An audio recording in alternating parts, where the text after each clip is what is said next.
And now, ladies and gentlemen, please welcome the host of tomorrow's Thespians, Donald. I am what I am.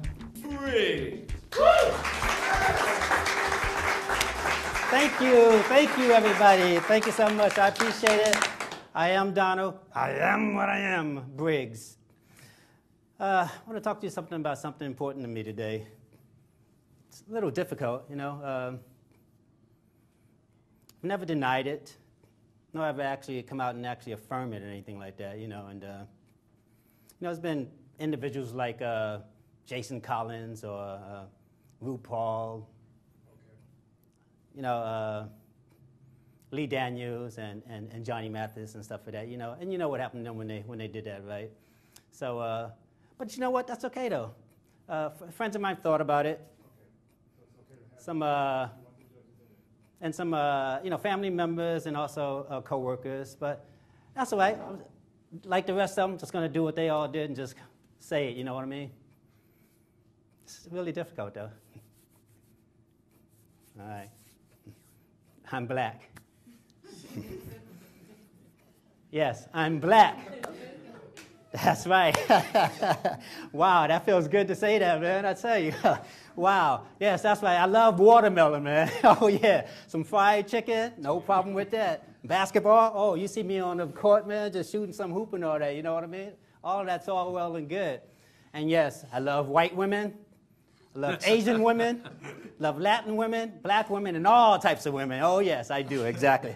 And you know what? Every now and then I'll hang out with my friends on the corner, put a 40 in the bag, and just pass it around and all that. You know, get my drink on. Nothing wrong with that, you know what I'm saying? Once in a blue moon, take out some weed and, you know, but I never inhale, you know what I mean? And I never had sex with that woman, Monica Lewinsky. Whoa, where did that come from? Oh, okay. But you know what? And yes, I do like to go to the movies and yell at the screen. Yeah, so what? What's the big deal about it? But look at that. We're not going to the movies just to yell at people and cause trouble. I'm going there to help the people out on the screen. You know, you see these movies all the time, and people are planning these trips, and they want to go way, way out in the woods, and they happen to be there when an anniversary of one of the worst murders and all that. So we go there because we know what's going to happen, right? So we're yelling at the screen, no, don't go in there, don't go in there. And what happens? They wind up going in there anyway, and then you know what happens, right? So that's why we do that, okay? So don't get mad about that. And just the other day, me and a friend went to the movies and stuff like that, and we get there a minute or so late, and we start yelling at the movie before we get up to the stairs, and all of a sudden somebody yells at, hey, dumbass, the movie hasn't started yet, it's only the preview. Well, you know, what can I say? I'm black. All right, folks, let's go ahead. And this is tomorrow's Thespians. Let's go ahead and get this show started. Before we bring out the contestants, let's go ahead and meet the three individuals who are going to help guide the Thespians, okay? This gentleman is an internationally recognized actor and director who has starred in numerous Broadway shows, including Pippin and the Chorus Line, as well as the film The Chorus Line. He's also played Jack in many of the Jack in the Box commercials. Put your hands together for the incomparable Justin Ross. Thank you, Donald. It's good to be out of the head. All right. For a minute. Can you twerk? That's usually the women's twerking, though. All right, this next gentleman has starred in numerous commercials, films, and theater productions. He's a stand-up comedian. He's currently leaving his mark in the hosting world and can be seen hosting red carpet events and local video countdowns. Show some love for Kevin John. All right, Kevin, welcome. And just to set the record straight, I know a few people were confused. I'm black as well.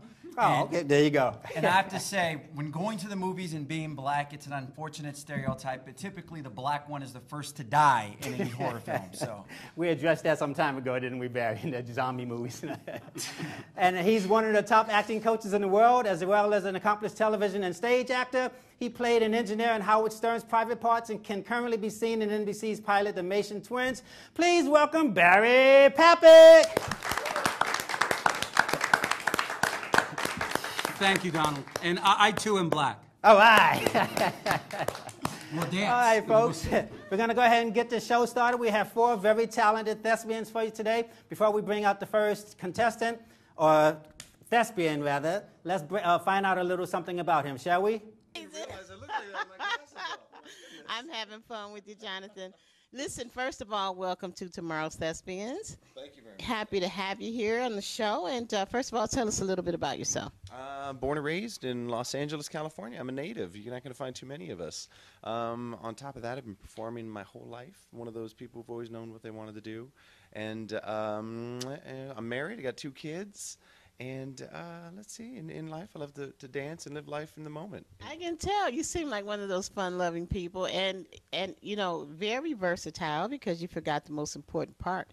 He's a banker, everybody. I'm a banker. Yes, I'm actually a casino banker at that. Wow. Oh yeah. Exciting. I just came from Vegas. Where do you? Oh, we won't put it out there, but are you here in California? Or Yeah, Bicycle Casino. Oh yeah, we're the number 2 casino in all of Los Angeles. You got that plug out there, everybody. Got the plug. Well, first of all, tell us what do you like most about acting? Not only is it a wonderful cathartic experience for the person, but I always find that it's really wonderful to help someone else using art. Not only can people connect to it and find their own catharsis and find their own unique experience with someone else's work, but they could just sort of remove themselves from whatever trauma they're having in their lives for a moment, and they can be at peace, and that's really nice. It is awesome, isn't it? Well, tell us, what's your favorite genre? My favorite genre of acting? Oh my goodness! You're trying to mess with me on that. I mean, there's just with all the different genres. I kind of like everything across the board. I try to keep myself versed in everything I can. If I'm gonna have to go anything in the moment, I'm a big nerd, so I like superheroes. You are the superhero. I can't. Everybody, can't you see this superhero? Right That's here? it. I mean, I love Deadpool. He's my favorite. The movie's coming out next year with Ryan Reynolds. I'm excited for that. I would have loved to play the part, but frankly, let's be honest, Ryan Reynolds has some good casting. Some very smart casting. Yeah. That is awesome. Well, and I was just about to ask you who's your favorite actor, and you jumped right ahead. It's not Ryan Reynolds though. It was Edward Norton. It's Edward Norton. Yeah. Edward Norton. What film? Fight Club. Oh yeah. Let's get down with some Fight Club. I'm all about that. I love it. So, what do you like to do in your spare time? Oh, I play sports. Been an athlete my whole life. Like I said, I'm a big nerd, so I play video games. You know, work at a casino. I play card games. Spend time with the kids, sing, act, dance, whatever you can. You know, yeah. You got any secrets for us on how to win on those casino games? Oh, you know what? I'll tell you what. Let's see. What can I give you? I'll actually give you something. This is the honest truth, okay? All right. When you're playing baccarat, if anyone actually plays baccarat, which there are a lot of people, you'd be surprised. When the cards come out, 8s and 9s are bad. 7s are good. The more 8s and 9s that leave, and the more 7s that stay in the shoe, which is 8 decks, the higher you bet. Just remember that. That's it. That's all I'm going to say. Everybody, you got it right here with the man with the plan himself. And everybody, look out for him in the future because you are going to be seeing this innocent-looking face all over the place, all right? I'm a poet and don't know it. Welcome to the show. Welcome to Tomorrow's Thespians. So happy to have you here with us. And we look forward to seeing you out there. All right. Thank you very much. All right. Take care. Now, please welcome Jonathan Meza. Hello. Hey, how's it going? It's going great. I'm Jonathan Meza. Good. All right. Let's get right to it then. All right. Let's just do it.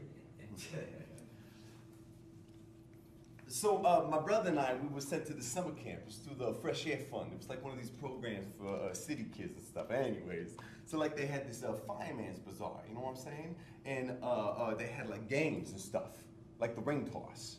You know that game, the ring toss? Yeah, anyways, so like they had prizes and stuff you could win, like teddy bears. But we didn't want no damn teddy bear. We wanted like a real pet, you know what I'm saying? So we found this one booth where they had goldfish. Goldfish, man! And it came with its own little ball, and all you had to do to get the goldfish was toss a ping pong ball into the ball, you get the goldfish. So my brother and I, we went there every night we got a quarter each, we tossed our asses off of those goldfish. Oh, we never caught one, you know. And the bazaar packs up and leaves, and my brother and I, we're out there in the field, you know, flinging carpet at each other, and we go over to the booth, you know, where the goldfish was, and they're there, like lying on the ground, is this pile of goldfish, you know. Except there wasn't gold anymore. It was like they was all white, you know, like with their eyes bugged out, smelling real bad. And I remember we stood there, we like stared for a few minutes, and we just walked away, you know. anyways, never thought about it again until I was stationed about a half month outside of Quezon, and we came across this sweep.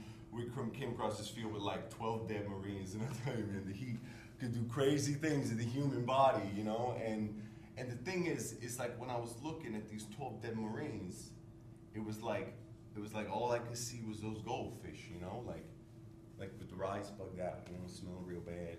And in fact, that's all I saw while I was on tour, man, just like dead goldfish everywhere, you know. So when I think about it, I don't think I've ever really dealt with it, you know, like not really.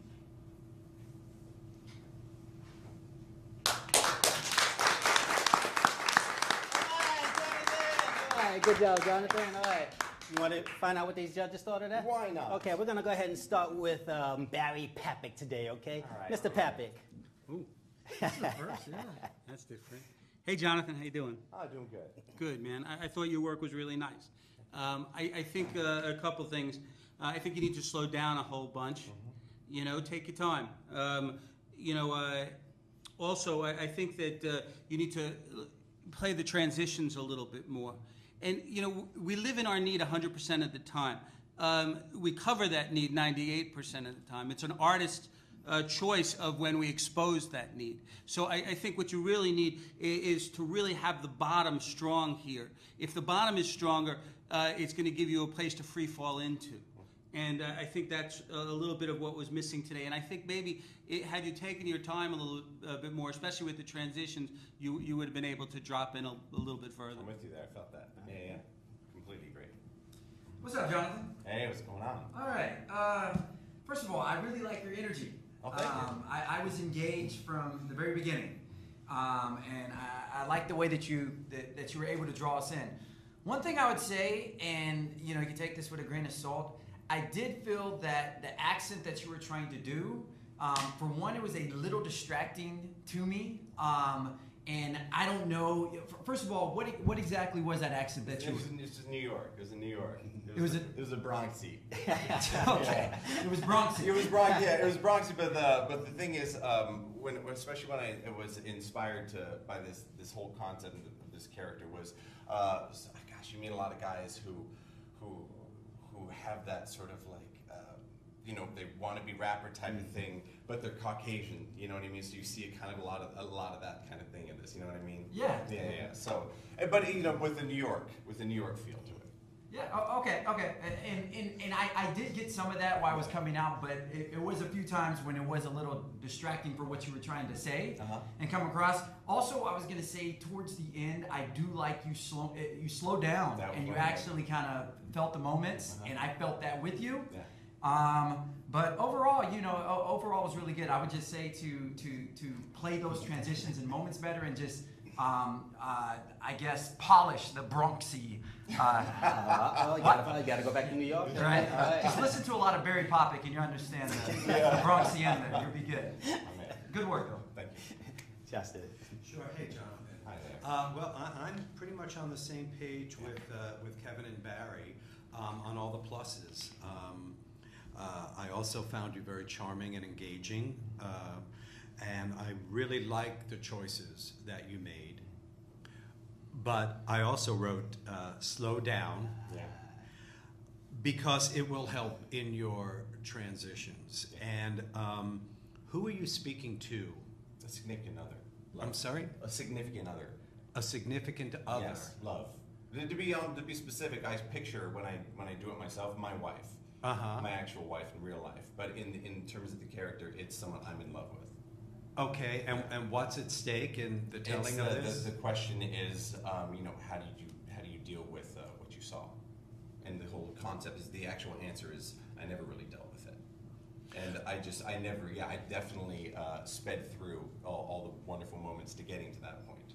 And so I'm sure there's plenty missed. Yeah. I think if you can clarify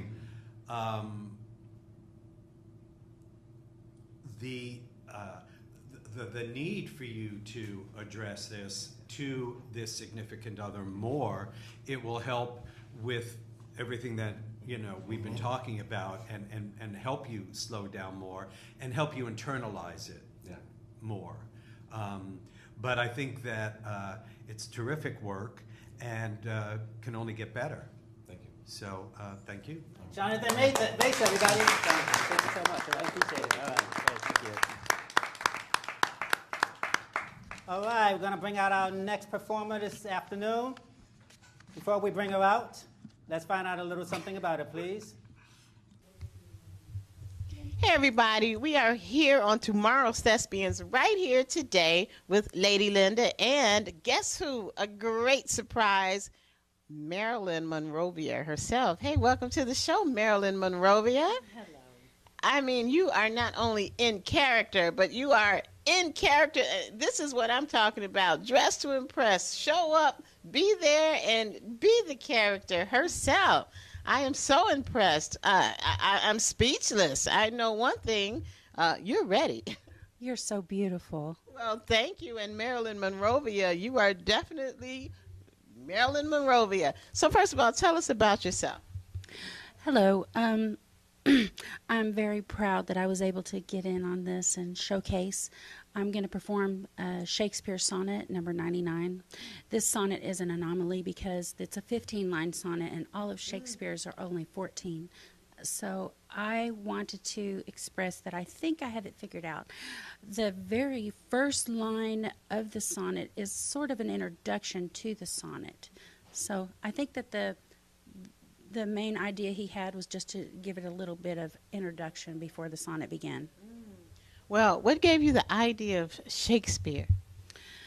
Well, it's something different, and I wanted to be, maybe give the show a little bit of flavor from back in the day. I'm originally from Texas, so my accent is a lot different than the Shakespearean age, but I'm still just going to give it a little bit of myself, a little bit of Shakespeare, and see how it goes. It is absolutely awesome. I recall studying with some major mega teachers, and these are people who have placed acting characters in all sorts of films and sitcoms, and one of the major things that they've always said, a common thread, study Shakespeare and have some sort of Shakespeare monologue going. So you are definitely on the right track. Yeah, his language is very colorful. Back in the day, the language was very colorful.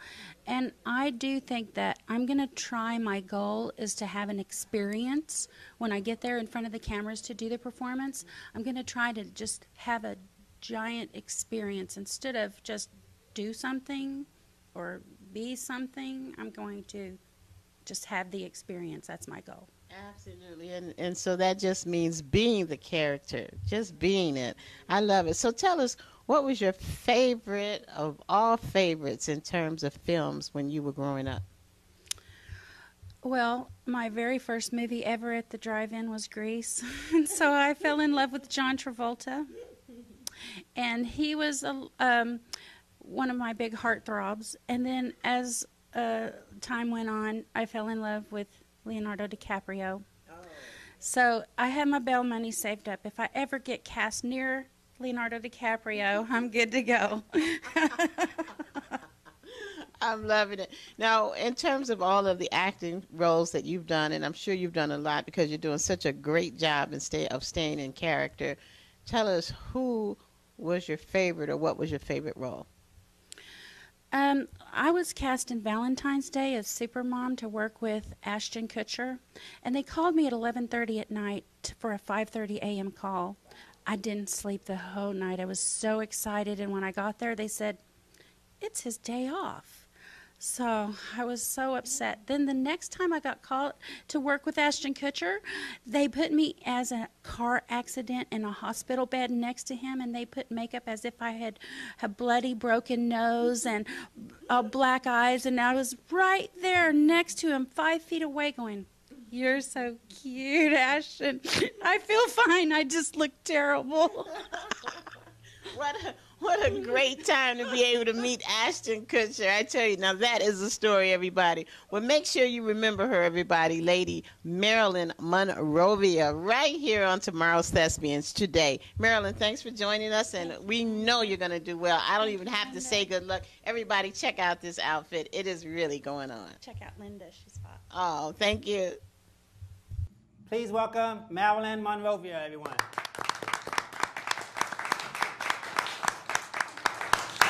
I too am also black. That's why I'll be tap dancing my Shakespeare this evening. Excellent. Ooh, damn.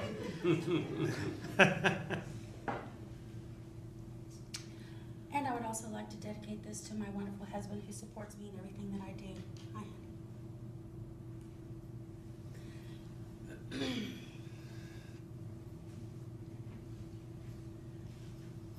The forward, Violet, thus did I chide.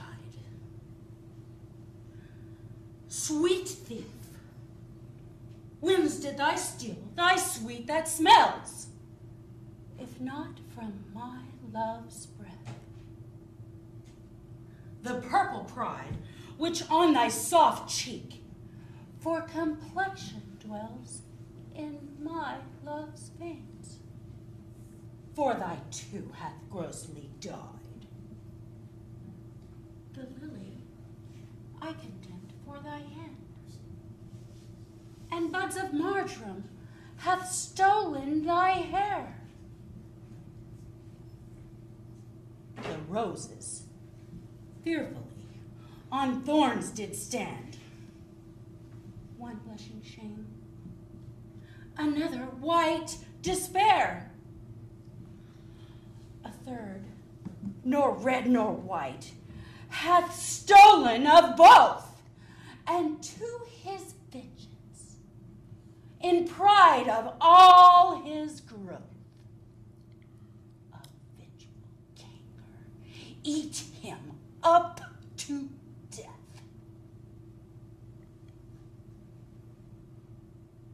More flowers I noted, yet I none could see, more sweet or color hath stolen from thee.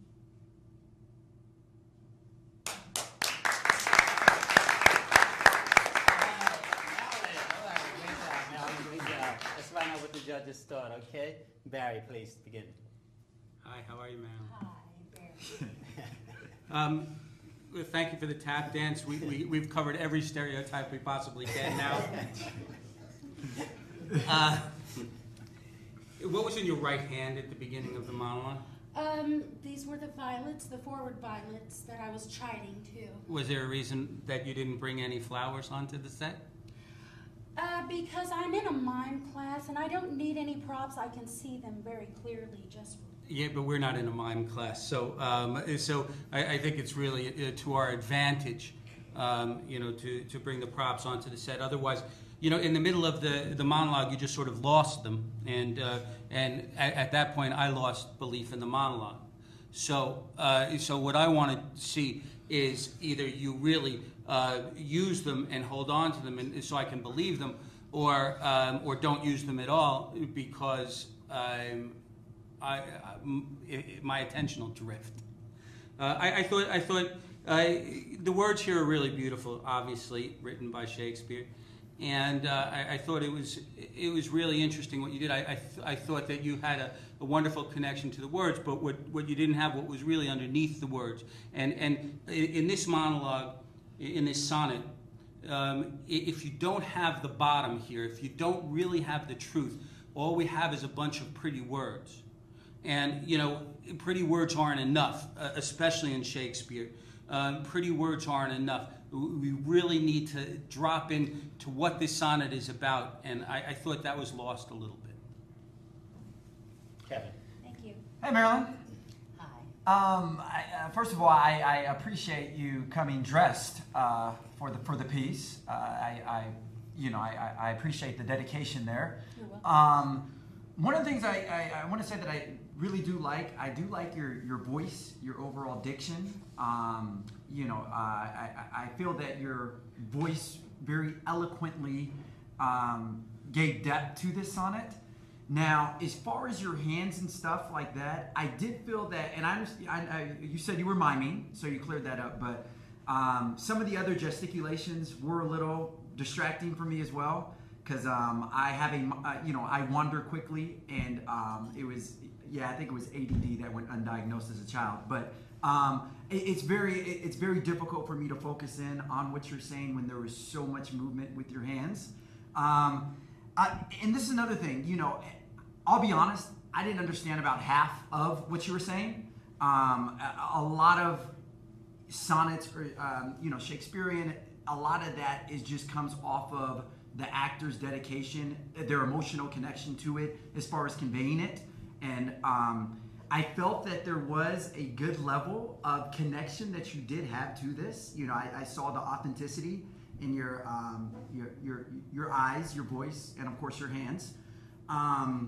But all I would say is, you know, to make clear to the audience, just to piggyback on what Barry's saying, you know, what you do have, so therefore we have a clear distinction or clarification for what it is, and continue to ride that out. But overall, I thought it was pretty good. Thank you. Justin. Hey, Marilyn. I also am impressed by your commitment to your character with the outfit that you wore today. It's very presentational, it's very theatrical. But even the way you're standing now, if you can really just calm down and put your hands and just be real, because I did not get a real character from your performance. I got an actor who is trying to interpret a Shakespearean sonnet and to honor that. But I think the best way that you could is to really, you know, let it get inside of you, of what does it mean to Marilyn as this character, and then I won't be concerned about your gesticulations as much as I'll be more drawn to your eyes and what's coming from your heart, because it just felt very showy to me, and I would just love to see you keep it real. Too much tap. Not enough tap for me. You know, Marilyn Monrovia, everybody. Thank you, Marilyn. Thank you so much.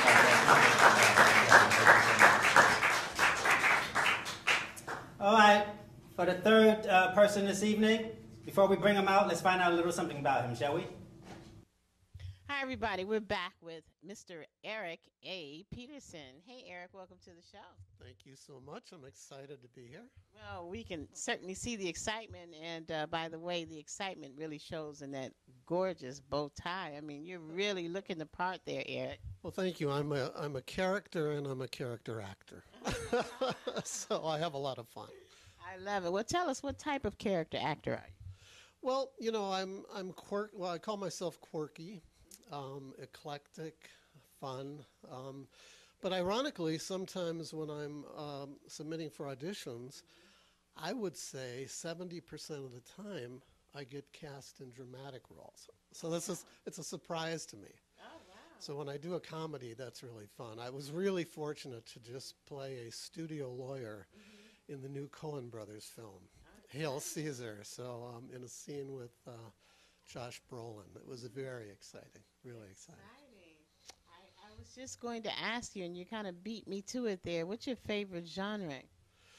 Well, I love comedy. I'm a big Saturday Night Live. I go back to watching Saturday Night Live, and when anybody asks me, like, what's your goal? I say, I want to be the oldest new cast member on Saturday Night Live. I don't care if I'm a semi-regular. I just want to be there. Give me a break, you know. I tell you, you actually can go across the board, because what do you think, everybody, right? I mean, you've got, just as you said, you could be the quirky guy, or you can be the very serious bank person. You can be an attorney. You could be the wisest. All that wisdom is just oozing right out of you. So what character do you think is your favorite? I think, again, I think my favorite character is the monologue that I'm going to do today. Awesome. Let's hear about it. Well, it's an original monologue that I wrote. And by the way, I'm 68 years old, so I'm thinking it's time for Hollywood to discover me, right? I'm going to play a character named Ricky. All And Ricky has had a really bad month. And he's been able to tell anybody about it. So he's in his bathroom looking at himself in a bathroom mirror, but he's perceiving that as somebody else. So he's going to relate the story to this person. And the fun thing for me is I was in the Air Force during the Vietnam era. And when my duties would allow it, I toured in Air Force talent shows and productions. And I spent over 2 years in the ground crew of the Air Force Thunderbirds, the Air Force's version of the Blue Angels. You know, so I've had a very exciting life. Very exciting. Yeah. So we are going from Air Force to acting. You stayed in the A's, that's for sure. Exactly. Well, what happened was I met Karen and Richard Carpenter when they were an opening act because they came to tour the Thunderbirds. Okay. So when I moved to Los Angeles, I thought, okay, I could be a roadie. But they hired their cousin who just so, but I became really good friends with them, and I had a lot of fun with knowing them.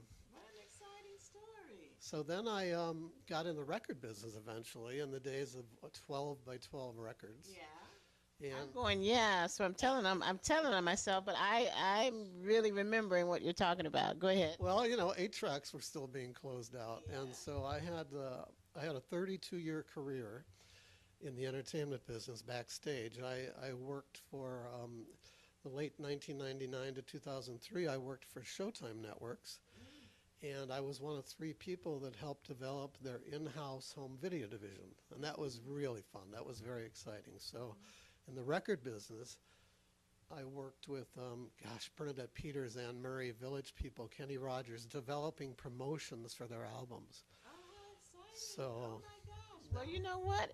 I'll tell you, a lifestyle that is not boring, that's for sure. I've never been bored. And now you're here on tomorrow's Thespians. This is even greater. So we can't wait to see you right out there in front of the judges. And we just want to say congratulations in advance on your career. And Hollywood already knows you're out there. Everybody, this is the guy. Let's get your name one last time, Mr. Peterson. Mr. Eric A. Peterson. All right. There you have it on tomorrow's Thespians. Please welcome Eric A. Peterson, everyone. Hello. Well, I'm Eric A. Peterson, and I'm 68 years old. So I've been working a long time to try to hone my craft. Today I wrote an original comedy monologue, and my character's name is Ricky. Ricky's had a very bad month. He hasn't been able to tell anybody about it. So in my scene, I'm in my own bathroom, looking at my reflection, perceiving that it's a different person that I'm talking to. And I'm going to include some impressions that I did back when I was in the U.S. Air Force during the Vietnam era. And Let's just see it, hon. Let's just do it. Yeah, okay. Yeah. Hey, you look just like me. Well, no, I'm thinner and I'm better looking. But yeah, you're very similar. But I got to ask you a question. Your lips keep moving. Are you talking to me? Are you? Are you talking to me? Well, I got a story to tell you, and it's not good. Now, you know what happens when people have problems? What do? They go, oy vey, what a day I had today, right? Not me. It's a whole month. It's been a whole month. And I don't know what to do about it. Well, I'm Swedish, so I thought, how could I say oy vey in Swedish? Well, I couldn't find it, so I came up with it. It's like this: a huda, oy, a huda, huda, hu, vey. So, here's a secret for you. Next time you're at a drive-in, you're talking to that little metal box. You go like this: a huda, huda, hu. Do it 10 times. You know what they'll say? Please drive forward. You go up, they give you a free cheeseburger. No, I did it. I know. I did it yesterday. Now don't get me off track. Here's what happened to me. I got fired. Fired. 10 years on the job. Senior greeter at Der Wiener Diddle Dog. Well, you're not. Der Wiener Diddle Dog. Just the best corn dog restaurant in Los Angeles. Yeah. Here's what happens. It's Monday morning. I'm in my uniform. Here comes this customer. He's got a large coffee in one hand and 3 Wiener Diddle Dogs. Well, he comes up. I say, thank you, sir, for being here today. I open the door. Well, he hits the door frame, spills the coffee all over him. drops the wiener diddle dogs, and from behind me I hear, "You are fired." Well, I kind of started laughing because you really can't fire a customer. "No, Ricky, you are fired." How does this happen? All right, what happens next day? I just bought a new house. I move into the house. Everything is good for about 3 weeks. All right, I wake up one Sunday and I hear ruff, ruff, ruff, ruff, ruff, and digging. So I go out in the front yard, and here's this little girl and her dog, and they're digging up my yard. So I go, "Oh, little girl, you can't do that." You know what she says? She says, "My name is Edith Ann, and I could do anything I want." But you're the famous Edith Ann? I said my name was Edith Ann. Capital B as boy, E-D-I-T-H, Edith Ann, Fan Fan. Fan Fan? That's my last name. You cannot figure that out. All right, look, Edith. I'm going to call your mother because my real estate agent gave me your number. But before I do that, I've been here a month and I still don't know who my neighbor is over here. Oh, that was a very famous television personality. Really? Who? Miss Ellen DeGeneres.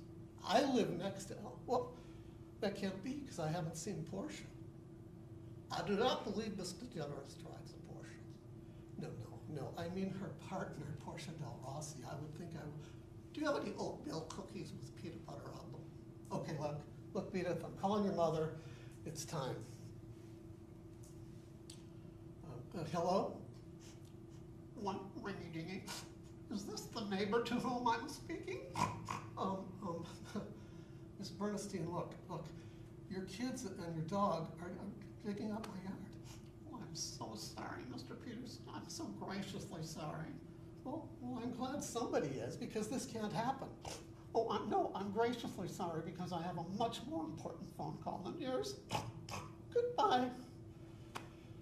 So this is my life. This is my month.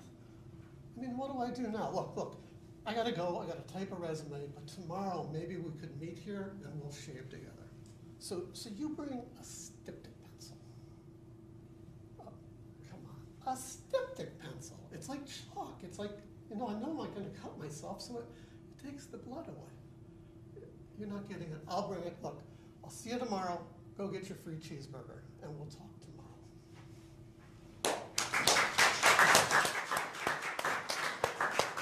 Eric A. Peterson. All right, Eric, good. All right, okay. Barry, start us off, please.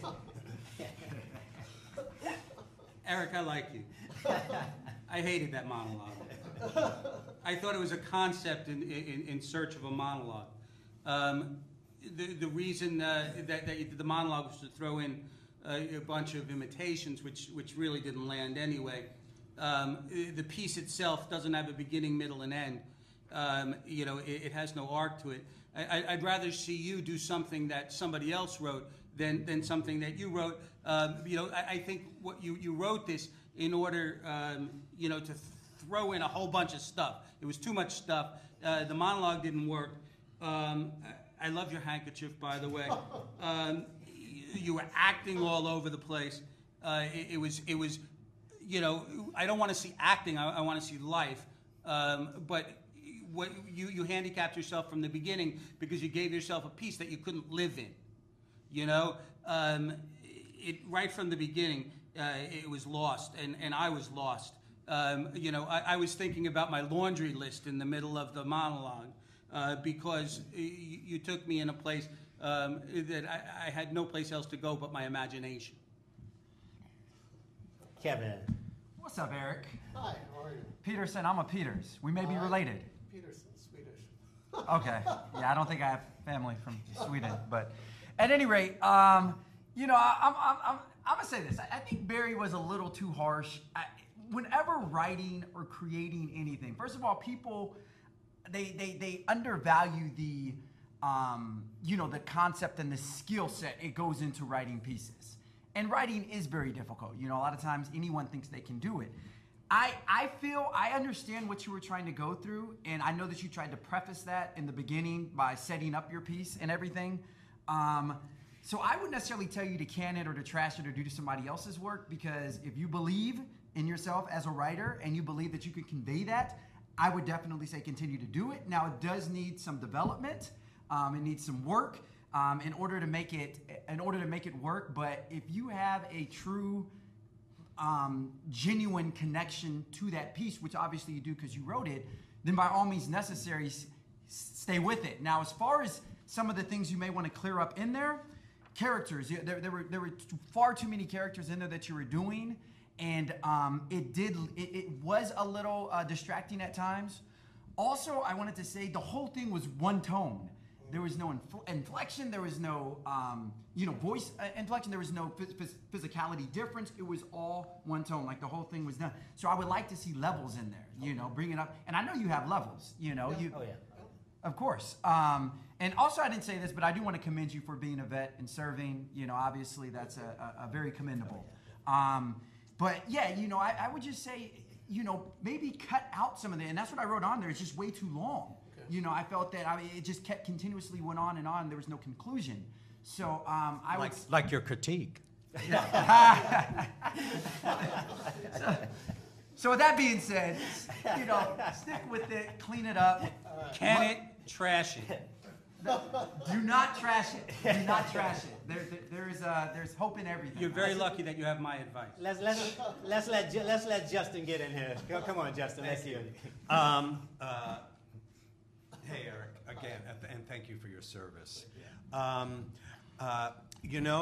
There's a differing of opinions here. I, like Barry, also feel that you fell into the trap of one who aspires to write, and you have you've seen a lot of the shows, yes. And we talked to a lot of people who have come, and I always applaud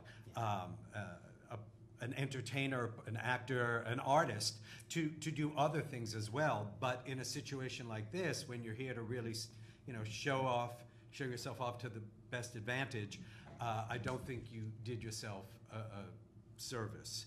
I lost the person that you were talking to in the mirror.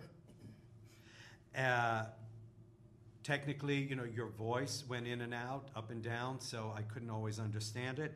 But most importantly, I felt that there was very little tension, which my fellow judges kind of addressed by talking about levels and stuff. I see here on the page, you've written following traumatic events in his life. Not that when you begin, you need to look traumatized, but at some point, I wanted to understand that this person is deranged and is actually believing that there's somebody other than himself in the mirror. And again, and perhaps it was my fault. I apologize for cutting you off when you were explaining, but you know that when you walk into a room, people don't want to hear the backstory. You just come in, say hello everyone, and you launch into it, and you hit me with your best shot.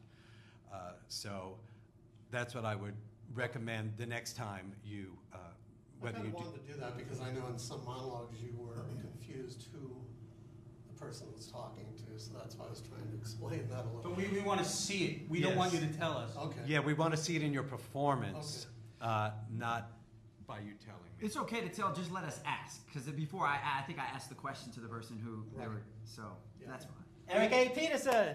All right, Eric. Thank you so much. Appreciate it, all right. Thank you.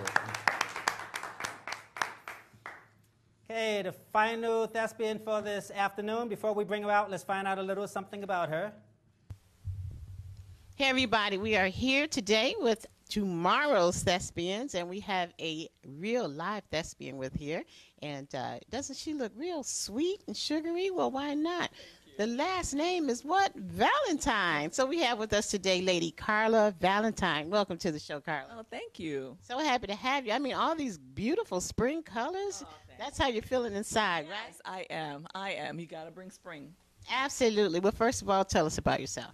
Well, my name is Carla Valentine, and I'm originally from Brooklyn, New York, by way of Honduras, by way of Jamaica. So, my favorite place. Yeah. Favorite place of So I was born in Brooklyn. My parents are from Honduras, Central America, so I'm bilingual in Spanish. Awesome. And their heritage is from Jamaica, which means, they went to a Spanish-speaking country, and there you have it. Oh, wow, what a story. You have a real history going on, Carla. I'm lucky. I kind of know my history already. Those flowers kind of remind me of Jamaica, and I want to be there, man. I want to be there, man, right now. Man, man.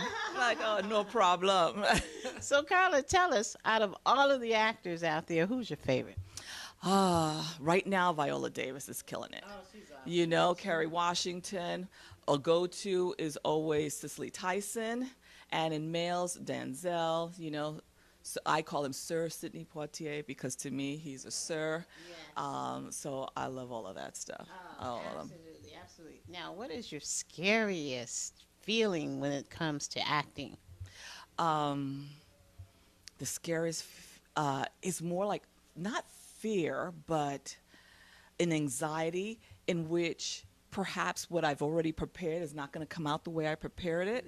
But then I let it go because I know that I'm prepared, and so it'll just flow the way it's supposed to flow that day. Trusting. Yes. Spirit. Yes. Yeah, from Jamaica, man, you have to trust in that spirit, man. Got to.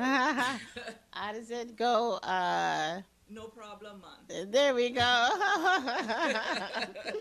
All right, so tell us, what's the strangest thing that has ever happened to you when you were in a role and actually performing? One of the strangest things, this was really early on in my career. I was doing a play, and it was in a small theater. And somehow this woman, she was having some kind of episode. We didn't know what it was at the time, but she actually came up on the stage and took one of my props. And she said, and I had a lipstick. She said, well, is this my lipstick? I said, no, it's not. Would you like to go back over there so that I can continue with my lipstick? And I had to improv.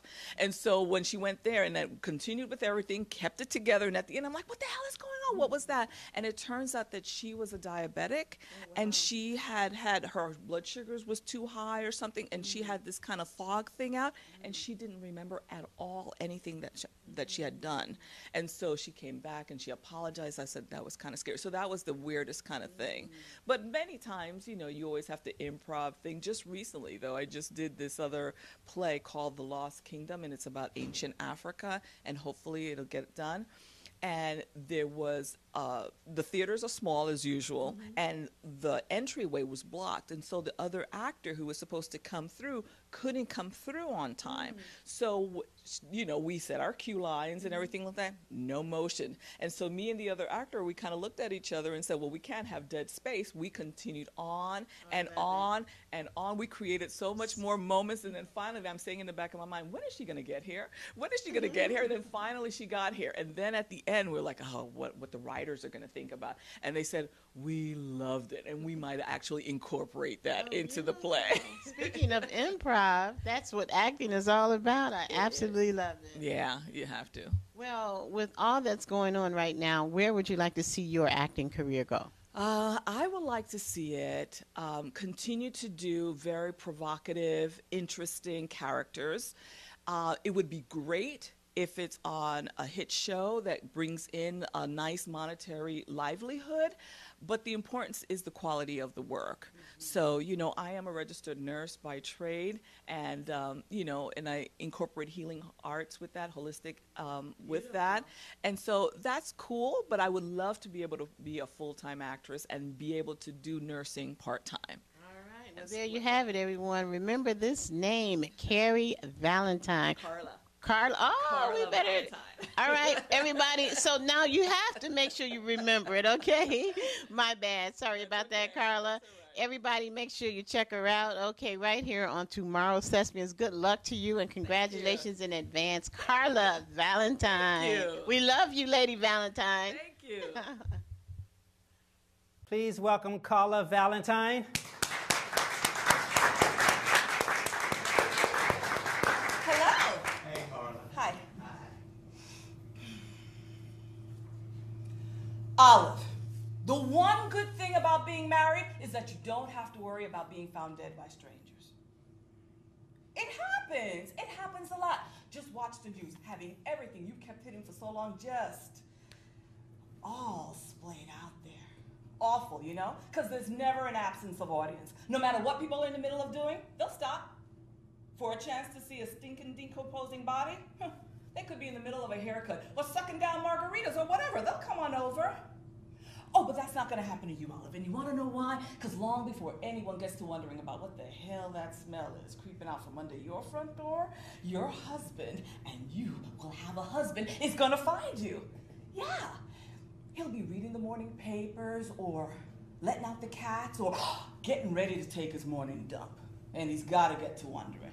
You know, me haven't seen me Olive around lately. Where the hell is she?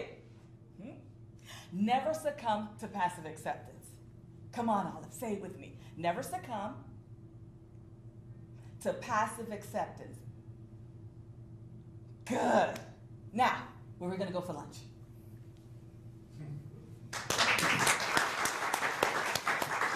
All right, Carla Valentine. Let's find out what the judges thought of that, okay? Barry. Hi, Carla. Hi. How are you? Good. I liked your monologue. I didn't see Olive very clearly. I don't think Olive was specific enough for you. Okay. And I think that she needs to be clearer. I thought that the work was good. I thought that the piece is nice. And I thought you could take your time with it a little bit more, have more fun with the ups and downs of the monologue, the ins and outs of the monologue. You know, what I really thought is that you could enjoy this piece more. Okay. You know, but, you know, I thank you for being truthful. And I thought that there were some really good things here. Kevin. Hey, I kind of agree with Barry. I think that I saw a lot of, enjoying. Well, Olive, yes, exactly. I saw Olive, but I did think I saw you enjoying the piece a lot as you were doing it. Also, you know, there's a lot of comedy within this piece as well, and I saw you playing those parts. The only thing that I would say is, as you know, I told Eric beforehand, it was kind of all just one level. Oh. You know, find a little bit of tones in there where you can go in and out, maybe play a little bit more because there's some sarcasm in here as well. So just have fun with it. You kind of remind me of a younger version of Loretta Devine. Have you ever gotten that? No, never. Well, thank you. Well, that's a compliment, by the way. Oh, she's a wonderful actress. We all know that. But good work, though. I was thoroughly impressed. Thank you. And Justin. Hey, Carla. Hi. Well, I liked you from the moment you came on, and that's at least half the battle. You know, you exude a nice aura, and so you had me. You know. Like these guys, I also thought there were some terrific things that you found in it, and I think you can just continue to go further.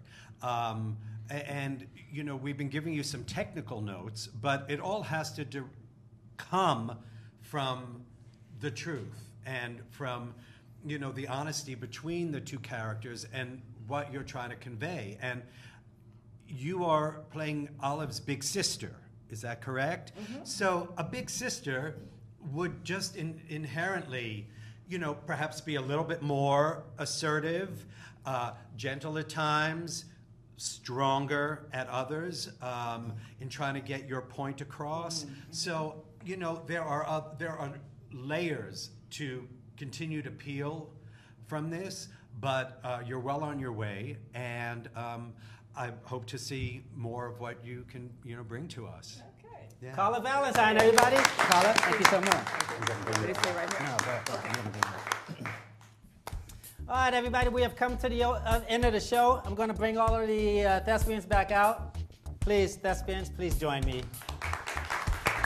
Put your hands together, everybody.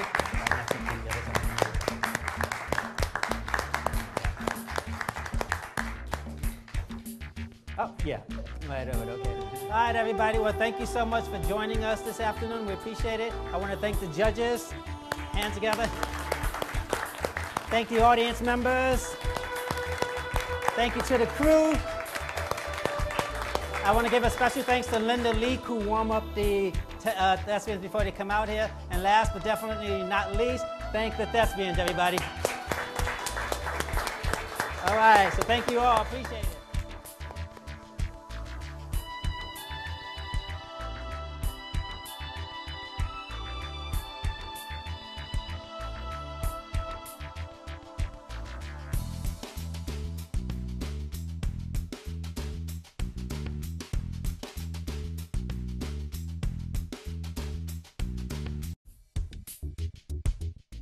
Lana, look at me. Look at me.